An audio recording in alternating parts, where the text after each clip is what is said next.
Hello friends, welcome to my YouTube channel dynamic GS by Balbir sir. और आज हम पढ़ने वाले हैं बहुत इंपॉर्टेंट सेक्शन यूपीएससी की इंडियन पॉलिटी। तो 30 एमसीक्यूज़ लेके आया हूँ मैं। चैनल पे नए हैं सब्सक्राइब कीजिए, बहुत सारे वीडियोस आएंगे आपको। 30 एमसीक्यूज़ हैं, 50 हो जाएंगे, 100 हो जाएंगे। तो चलिए शुरू करते हैं।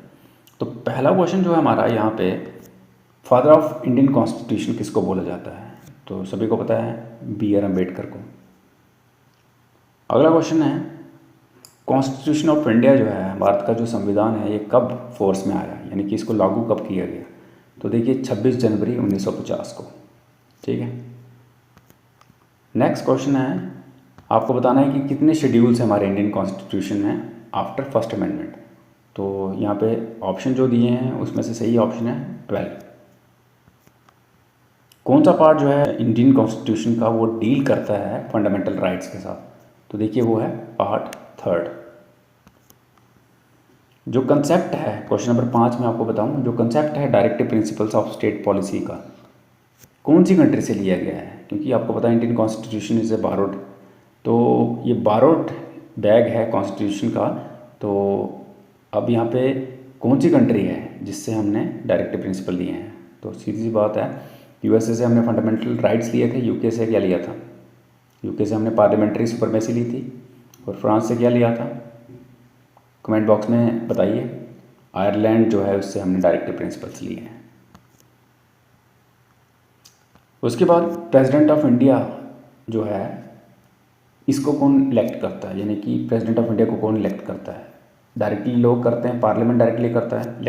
इलेक्टेड मेंबर्स ऑफ पार्लियामेंट और स्टेट असेंबलीज या इलेक्टोरल कॉलेज, जिसमें इलेक्टेड एमपीज या एमएलएज होते हैं। तो देखिए इसमें इलेक्टोरल कॉलेज ही होता है जिसमें इलेक्टेड एमपीज और एमएलएज होते हैं। आगे हम क्वेश्चन नंबर 7 की बात करते हैं।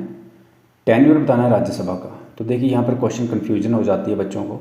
तो मैं एक बार बता दूँ, यहाँ पे मेंबर नहीं पूछा है, सिर्फ राज्यसभा के बारे में पूछा है। मेंबर होगा तो उसका 6 साल का होगा टेन्योर, मतलब कि टर्म होगा। लेकिन जब राज्यसभा का टेन्योर पूछा जाएगा तो उसमें एक चीज़ बतानी है कि ये परमानेंट बॉडी है। तो इसमें 1/3 मेंबर जो है रिटायर होते हैं हर 2 साल के बाद। बस ये चीज़ याद रखना। पहले हमारे जो राष्ट्रपति थे भारत के, वो कौन थे?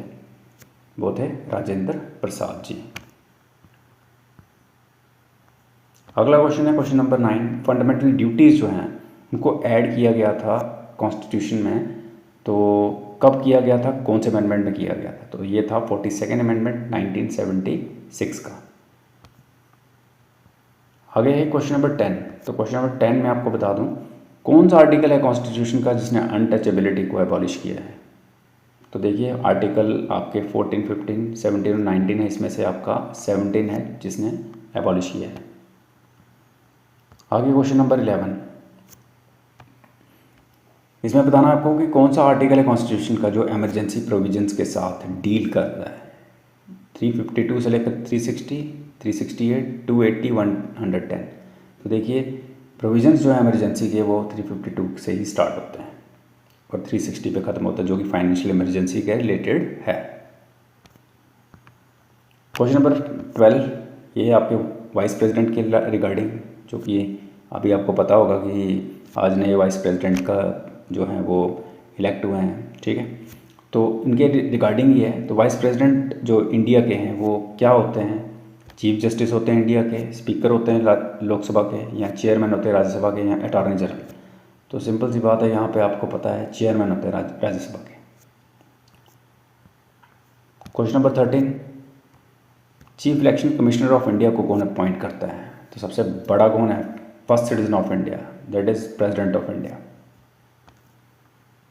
क्वेश्चन नंबर 14, आपको बताना है कौन सा अमेंडमेंट जो है वो इसने लोअर की है वोटिंग एज। पहले 21 थी, उसके बाद 18 की है। तो कौन सा अमेंडमेंट है? तो यहाँ पे सही आंसर है 61st अमेंडमेंट। आगे है क्वेश्चन नंबर 15, किसके पास पावर होती है लोकसभा डिसॉल्व करने की? प्राइम मिनिस्टर के पास। अब वो खुद पार्ट है तो वो तो डिसॉल्व नहीं कर सकता। प्रेसिडेंट के पास, वाइस प्रेसिडेंट के पास, या चीफ जस्टिस के पास। तो बीइंग ए कॉन्स्टिट्यूशनल हेड, तो प्रेसिडेंट के पास ही होती है। अब यहाँ पे क्वेश्चन है नंबर 16, एंटी डिफेक्शन लॉ वाला। तो ये इंट्रोड्यूस किया गया था किस अमेंडमेंट में? तो देखिए यहाँ पे ऑप्शन है 42nd, 44th, 52nd या 61st। तो सही आंसर है 52nd। क्वेश्चन नंबर 17, कौन सा आर्टिकल है कॉन्स्टिट्यूशन का जिसने डिक्लेयर किया इंडिया को सेक्युलर स्टेट? तो देखिए जब आप आर्टिकल 1 पढ़ेंगे प्रेम्बल के साथ तो तब आपको पता चल जाएगा कि इसमें ही मेंशन किया गया है सेक्युलर स्टेट का कंसेप्ट आर्टिकल 1 में। तो आगे क्वेश्चन नंबर 18, आपको बताना है फाइनेंस कमीशन को अपॉइंट किया जाता है कितने साल बाद? तो ये हर 5 साल के बाद अपॉइंट की जाती है। क्वेश्चन नंबर 19 है राइट टू कॉन्स्टिट्यूशन रेमेडीज़। तो ये किस आर्टिकल के अंडर दी गई है? 14, 19, 21, 32। तो ये है 32 के अंडर। अगर कोई भी आपका फंडामेंटल राइट वायलेट होता है तो डायरेक्टली आप जा सकते हैं सुप्रीम कोर्ट अंडर आर्टिकल 32 और अंडर आर्टिकल 226 हाई कोर्ट।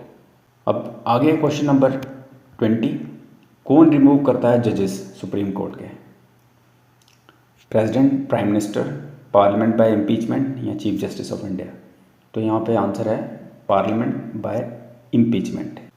अगला क्वेश्चन है 21, इनमें से कौन सा फंडामेंटल राइट नहीं है? Right to equality, right to property, right to freedom, right to education. तो देखिए यहाँ पर प्रॉपर्टी पहले था फंडामेंटल राइट, लेकिन इसको डिलीट किया गया है राइट टू प्रॉपर्टी को। कितने मेंबर्स नॉमिनेट किए जाते हैं प्रेसिडेंट द्वारा राज्यसभा में? तो देखिए 12 किए जाते हैं, 12। उसके बाद हम बात करें क्वेश्चन नंबर 23 में, जो 73rd अमेंडमेंट एक्ट है ये किसके साथ रिलेट करता है? अर्बन लोकल बॉडीज़ के साथ, पंचायती राज इंस्टीट्यूशंस के साथ, फंडामेंटल ड्यूटीज़ के साथ या जुडिशल रिफॉर्म्स? तो सही आंसर है PRI यानी कि पंचायती राज इंस्टीट्यूशंस। तो अगला क्वेश्चन है क्वेश्चन नंबर 24, मनी बिल को इंट्रोड्यूस किया जा सकता है सिर्फ और सिर्फ लोकसभा में। आगे क्वेश्चन नंबर 25, कौन सा आर्टिकल जो है वो डील करता है कॉन्स्टिट्यूशन के अमेंडमेंट के लिए? 352, 368, 370, 356। देखिए अमेंडमेंट एक ही आर्टिकल है 368। अगला क्वेश्चन है क्वेश्चन नंबर 26, कौन प्रिजाइड करता है जॉइंट सिटिंग पार्लियामेंट की? President, prime minister, speaker Lok Sabha का या वाइस प्रेसिडेंट? तो सही आंसर है स्पीकर लोकसभा का। क्वेश्चन नंबर 27, आपको बताना है जो प्रेम्बल है कॉन्स्टिट्यूशन का वो किस अमेंडमेंट से अमेंड किया गया है? 42nd, 44th, 52nd, 61st? तो सही आंसर है 42nd। आगे question number 28, first women president of India कौन थी? सरोजिनी नायडू जी, प्रतिभा पाटिल जी, सोनिया गांधी या इंदिरा गांधी? तो सही आंसर है प्रतिभा देवी सिंह पाटिल। क्वेश्चन नंबर 29, जो UPSC है यूनियन पब्लिक सर्विस कमीशन किस पार्ट में मेंशन की हुई है हमारे संविधान के? तो ये है पार्ट 14, 10 और 4 14, ठीक है, पार्ट 14 में। अगला क्वेश्चन है क्वेश्चन नंबर 30, मैक्सिमम गैप जो है 2 सेशन जो होते हैं पार्लियामेंट के उनके बीच में कितने से ज़्यादा नहीं होना चाहिए, कितने टाइम से ज़्यादा नहीं होना चाहिए? यानी कि 3 महीने, 4 महीने, 6 महीने, 1 साल? तो यहाँ पे सही आंसर है 6 महीने यानी कि 6 मंथ्स।